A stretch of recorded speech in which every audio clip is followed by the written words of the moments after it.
Hello, my name is Amy Marks. I'm the CEO of Excite Modular, and we are the design builder of the modular cable landing stations that you're about to see today. So welcome to our tour, and we're happy you could see these stations before they ship out overseas and give you a sneak peek look inside. Thanks for coming. At Excite Modular, we are design builders of critical infrastructure buildings, including cable stations and data centers, and we build them on 6 of the 7 continents. So as we're designing for these buildings, we are vendor agnostic to the equipment that needs to be specified, either by the client or by ourselves if you don't have partners you want to work with.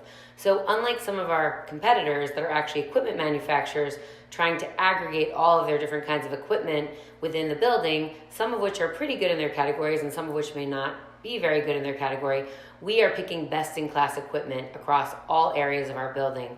Not just best-in-class, but also equipment that can be serviced within your areas, whether you're in an urban or a local environment.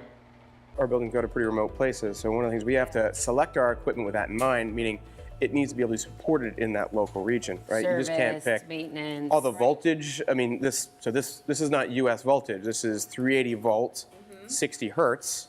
You know, sometimes we have 50 hertz, sometimes we have 480 volt, 220 volt.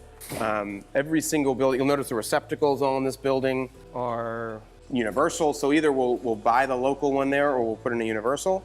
But we always have to be building everything so that it can be serviced and replaced by local parts and pieces. And also built to that local code. Correct. So everything we're building here, if it's going to a different location, is built to that code within that location. Meets at a minimum US code is our minimum. So even if it's not required there, we still build that to the US standard.